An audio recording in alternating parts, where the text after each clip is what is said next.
Welcome to Storycomic Presents, where we interview amazing storytellers and artists. This is episode 302. I'm your host, Barney Smith of Storycomic.com, and we're excited to have with us the internationally acclaimed and celebrated creator behind OPSEC, the comic series, and the long prose story, The Long Game, Nem. Nem, how Hey, you what's doing? going on, everybody?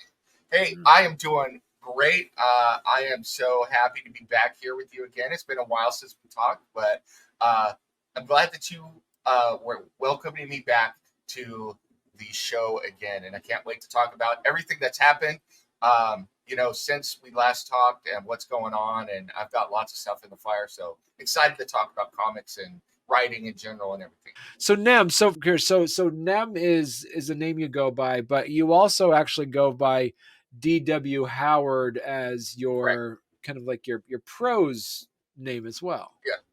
Yeah. Nem is kind of just my nickname online. Yeah. It grew out of, long story short, when I first joined Twitter, I joined Twitter to talk about soccer.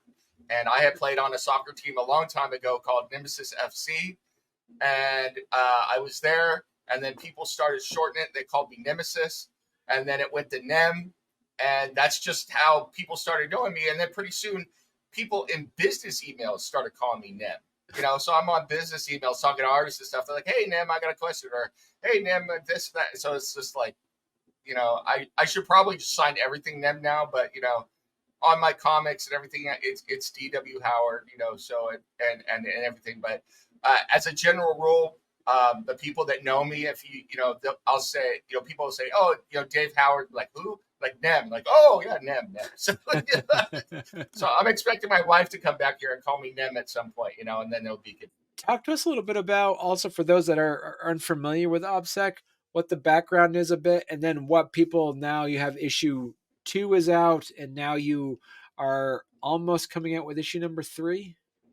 Yeah, we just had the cover reveal for 3, and it sounds slow. Because I get this question a lot. People are like, "Well, last year you had 1 out and 2 was about to come out, and now it's a year later and 2 is out and now 3 is about to come out." But it's like ASAP Imagination, our world is this huge growing thing, and I think you've talked to Hades before, and so we're building the world out bit by bit, and we're a growing company, so it's like I got to wait my turn in line. But yeah, I've got these different story arcs that we have planned, and Mateo and I have worked together, and I've already got 4 written. I've actually written the first 13 issues, like an outline of what I want to happen in the first 13 issues, which is 1 arc, split up into 3 mini arcs, and then a final issue to tie it up. But OPSEC is the best way I describe it to people is think X-Files meets the Bureau of Paranormal Research and Defense from Hellboy. And you got a pretty good idea of what's going on with OPSEC. They are the government agency in the ASAP Imagination Our World universe that is tasked with policing, documenting, and when necessary, eliminating powered threats, paranormal threats, that type of thing, and documenting and taking care of the anomalous. And but they're a big government agency, and with all big government agencies, you're never really sure who is calling the shots and what the real agenda is, and we're going to be exploring a lot of that. So yeah, OPSEC 1 came out a little bit before we talked last year, and we introduced the town of Rhineshard, and there was some mystery going on there. And the very first thing we see is another OPSEC team.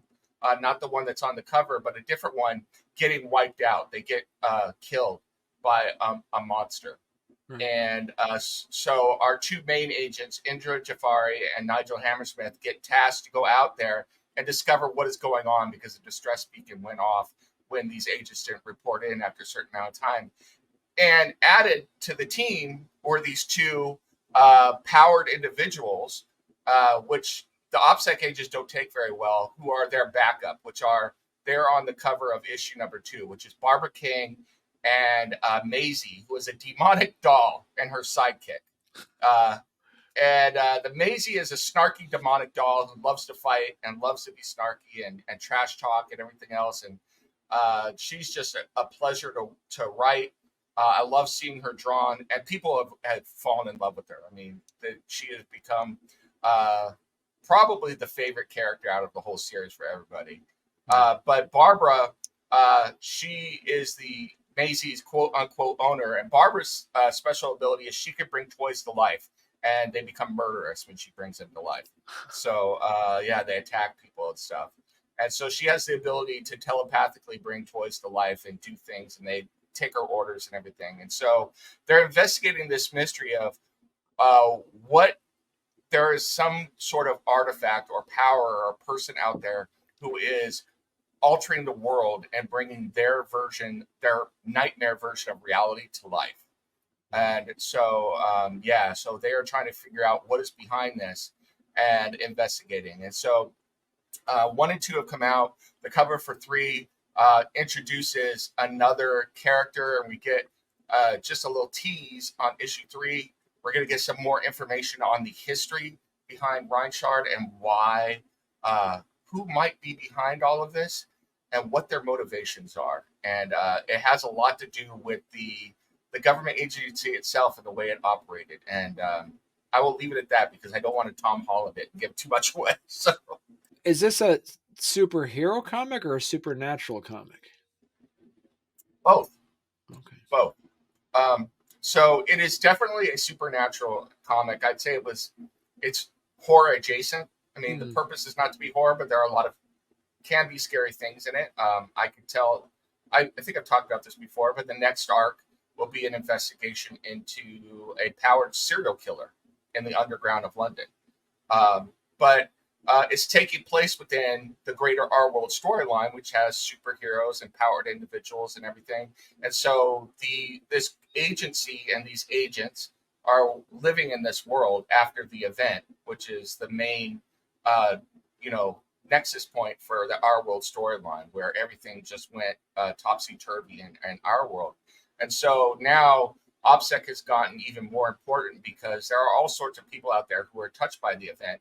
There's all sorts of weird natural or unnatural phenomenon, and they're tasked with going to get them. So, for instance, as an example, this is not necessarily what's happening in the second arc, but you could have had somebody who, during the event, shot somebody with a gun to protect, or shot a one of these creatures with a gun, and in self-defense, and that act of self-defense and the shedding of blood in this heightened scenario may have created like a haunted gun now that is like a pathway to hell or something, So, and then who gets called in? But OPSEC, because they're the ones that operate behind the scenes to get all this stuff taken care of, and that's where that BPRD/X-Files factor comes in. And so that's a good point too. Is like when it comes to how do you make that distinction between a superhero comic and a supernatural comic, and what's as Venn diagrams go, what are the things that both of those genres have in common? Well, I think both of them have powers that are outside the natural realm. To me, and this is just my opinion on the subject, but a superhero comic is really about people with powers, either villains or heroes, who are, acting out of whatever their motivations are. So superheroes are often about preserving justice or society or stopping the villain, and villains are about greed or world domination or power and things like that. And so even though there's powers involved, the powers kind of take a backseat to the very human aspects of these people who are central, the heroes and the villains. Versus supernatural, those things are often powers unto themselves that have to be contained. A horror comic has the monster or the ghost or the demons or whatever, and sometimes we know their motivations, and sometimes it's just not important. They're just a threat that needs to be contained. But it's all about the way that the characters, the main protagonists, interact with that. And the antagonists a lot of times are much more primal in their ability to cause fear, their ability to bring these powers to bear on people. I mean, yes, Joker or Lex Luthor or Brainiac have great powers and they will kill people. But I would venture to say, even with the Joker, that I'd be more afraid of Mephistopheles coming up from the pit and trying to devour my soul, So What is it that actually kind of draws you to that genre? Because you mentioned at the top of the hour that you kind of lean towards the horror genre. I've always been a horror fan, Mm. and I've always been a comic book fan and a superhero fan as well. I mean, I've come to find out that most horror writers are like this, in that we were introduced to horror movies way too young. So I watched my first horror movie, which was The Exorcist, when I was 7. Oh, wow. So on TV. Uh, yeah, I mean, and I started reading Edgar Allan Poe about that time as well. And then I got into reading H.P. Lovecraft and Creepshow, the comics. So, I mean, at the same time I'm reading Superman and Flash, I'm also that weird kid who's reading Ripley's Believe It or Not and Tales from the Crypt and Creepshow. And then later on Hellblazer and Spawn and Swamp Thing and Blue Devil. The list goes on and on of all the different horror comics, and it was just drawn to that. I really like telling those kinds of stories, and I like telling stories and writing stories about things that scared me. For instance, one of my main characters in OPSEC, like I said, is Maisie, who's a demonic doll. I've told the story numerous times. Evil dolls and evil children scare the living bejesus out of me. So it's like, I love putting them in there, or I love talking about things that fascinate me. Talking about the occult or demonic possession, stuff like that, and then doing my research about that kind of stuff to bring it into my stories is always really interesting to me. And so I do that. Not that I don't like, Cape and Cowl type stuff, because I absolutely do. I absolutely do. But, I tend to fall on the other side of my preference. I mean, even to this day, the stuff that I love to read, I read all of it, but I love to read Elvira or Betty Page from Dynamite, which is also supernatural, or Vampirella, or some of the Xenoscope horror comics that they got coming out. They've got lots of different special horror comics, quarterlies and things like that. Creepshow just started up again. They're releasing Creepshow again, so I just love that kind of stuff. Some people write horror to like create some level of like a reflection on society or a reflection on morality tales, or do you see it as a source of, say, like therapy for either the writer or for the reader? I think it's kind of both, at least in my case. I mean, I like to write about stuff that scares me, and I will be honest with you. A lot of the times, a lot of the stories that I come up with for my horror short stories or horror novels are things that I had nightmares about. So I'll have a nightmare and wake up in the middle of the night and write it down. I had one the other night that was great. It was horrifying, but it was great. So I got up in the middle of the night and my wife looked at me and she's like, write it down. I was like, I'm writing. So, and that's been that way for decades. And then I think the other part of it is, the long game, the genesis for that idea was 20 years ago or 25 years ago, when I was sitting there watching the news of all things. And, as typical on the news, people were yelling at each other, and I sat there and it occurred to me, it's like, if the devil wanted to destroy us, how would he get us to do it? And he'd get us to destroy ourselves. And so that was, that's that observation is what led me into generating the story for the book. So Remind our audience what the long game is about. Sure. The long game, I always warn people that when you're reading the long game, the setting for the book, the first scene, is not what the book is about, but our main character is called to the scene of a double murder in front of a women's health clinic, an abortion clinic in New York City. And what has happened is that a young girl in high school was going to get a procedure. And as she was walking through the crowd, another young woman who was in college comes up, shoots her in the head, and then is pummeled and beaten to death by the rampaging riot that goes from after that. And it seems straightforward on its face right there. Normally you would say, okay, well, it's pretty simple. Somebody who's a fanatic shot somebody else, and then the mob took vengeance on them. End of story.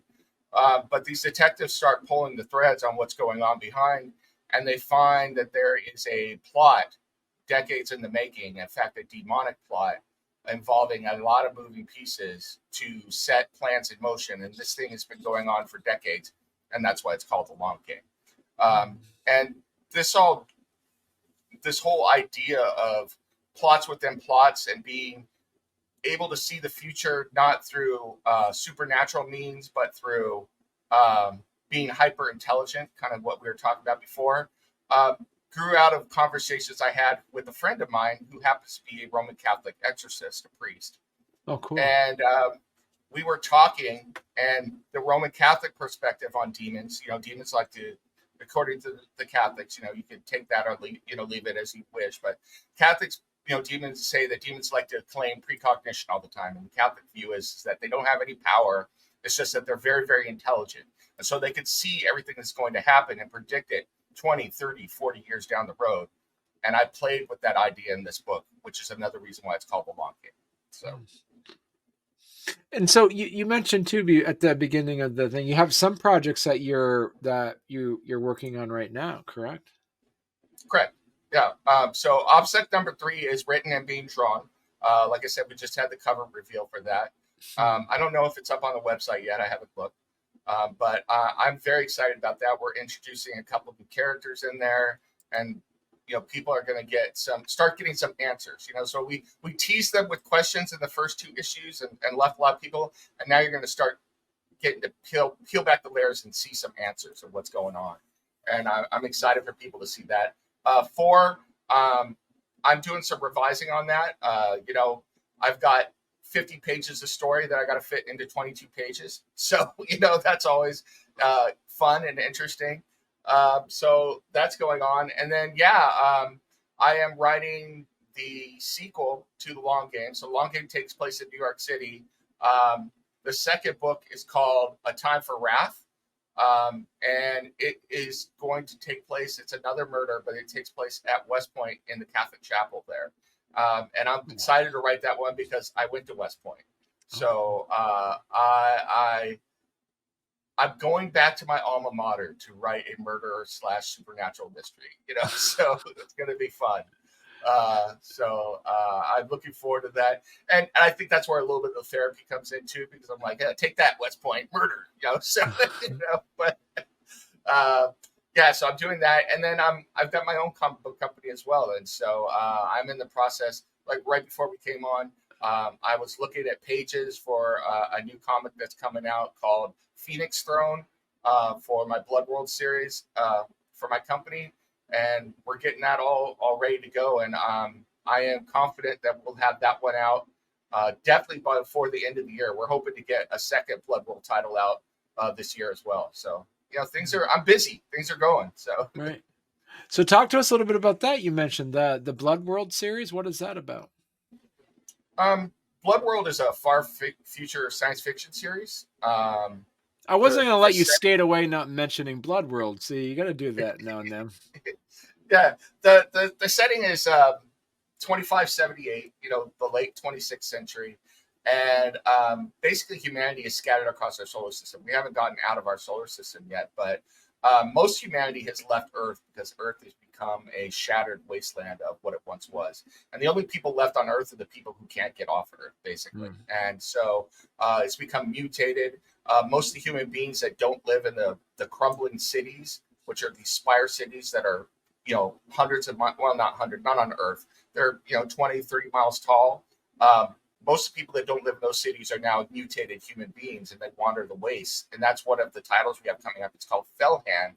And Fellhand is about a mutated human who is adventuring across the waste of what he's going to find with his technology that's been left behind and everything.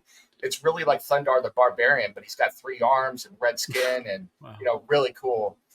Meanwhile, out in space, we've got Game of Thrones going on. And that's what Phoenix Throne is about, is that there are 2 main empires out in space. One is called S3, the Seoul Scientific Symposium, and their whole thing is genetic engineering, improving the human being through genetic engineering. And they are opposed by the Ganymede monarchy, the Phoenix throne, which is the Ganymede monarchy, and they're all about transhumanism. So they're about integrating technology and man, and those two groups hate each other and they're at war with each other. And it's a war of ideas and philosophy and religion and politics and sex and a whole bunch of stuff going on. So it really is Game of Thrones and Dune, but in our setting, which we call Blood World. And I call it Blood World because it's all about who has control of the bloodlines for humanity. You've got the mutants, you've got the genetic engineering, and you've got transhumanism, and who's going to win out. So, how long does it take you to write a book? actually, writing a novel doesn't take that long. I mean, it takes longer than normal because there's a lot of moving pieces you have to put together. But I think I could get an initial draft done in about 6 months. Wow. It's the editing, which takes a long, long time. Lots and lots of editing and revising. You know, I can't say enough good things about editors. They catch things that you miss. I'm horrible at punctuation. That goes without saying. So they catch that. But I mean, little things that you would miss because it's obvious in your mind, but someone points out to you, like, hey, didn't this person say this back in chapter 2 and now they're doing this? And like, you're absolutely right, and then you got to clean that up. So those kinds of things are huge because, readers of a book will find those things automatically, whereas it's already, been resolved in your head. So you don't even see it a lot of the time. So I would say total time, it takes a year, generally to get a novel done. I could probably do it faster if I was doing it full time. But I'm, juggling a lot of things a lot of the time. In fact, I know I could get it done faster. It's just a lot of times I'd like to put it aside and do something else. And then there are times when you run into those roadblocks where you're stuck, for any number of different reasons. A comic script for 22 pages, I can usually write in a couple days. So, wow. Okay. Yeah, 2-3 days.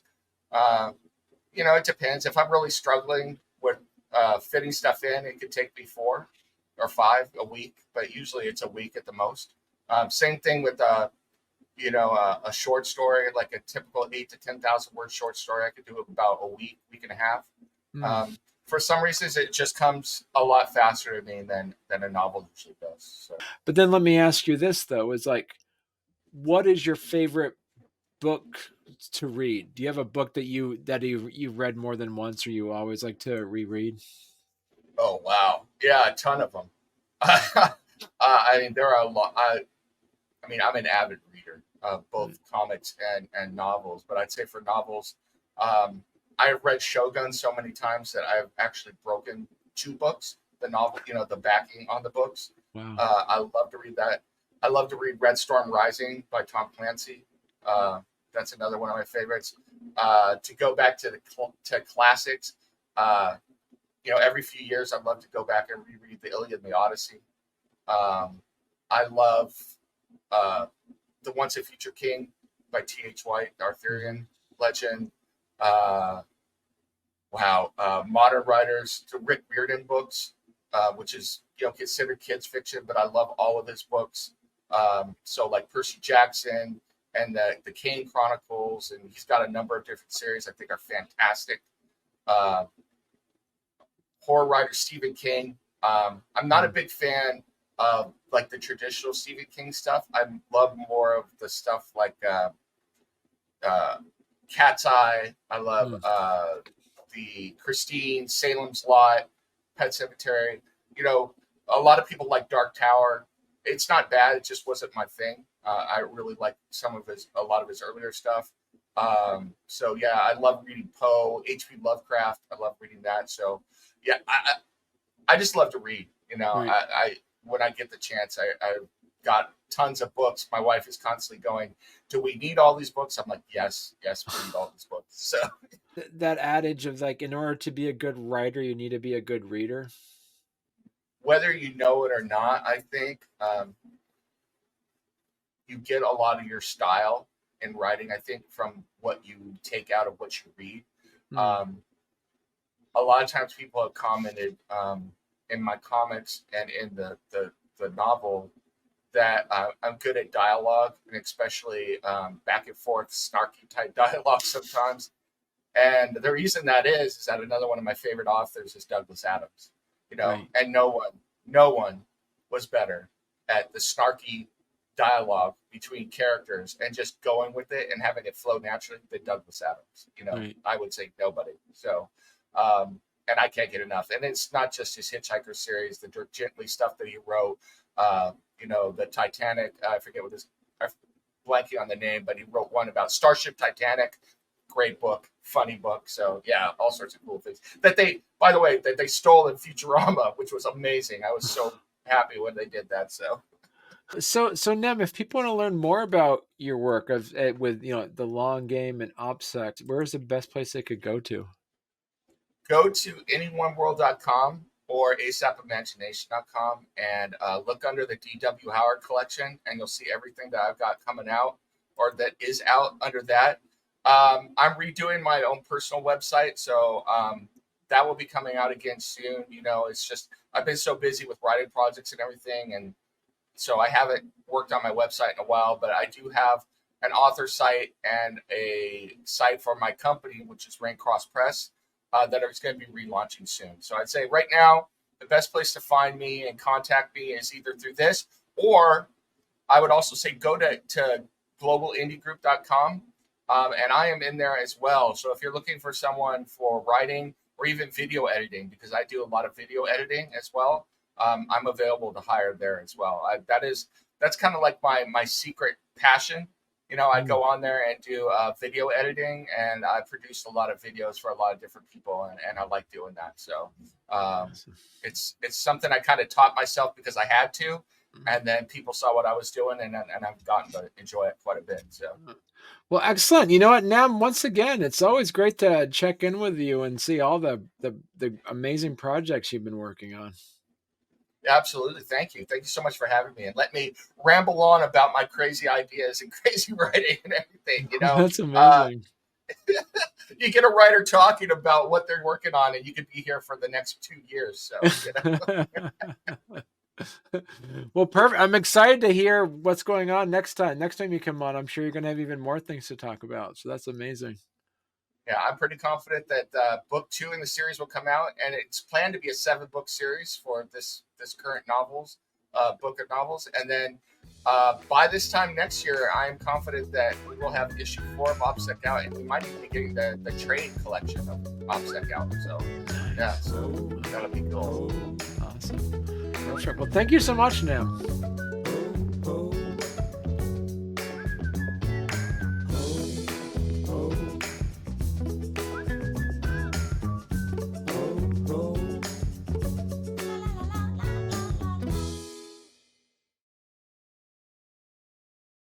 Yeah. It's like that thing when you glimpse the mind of a god, you go insane because you can't, fathom the thinking and stuff like that. Yeah. So yeah, exactly. Great stuff.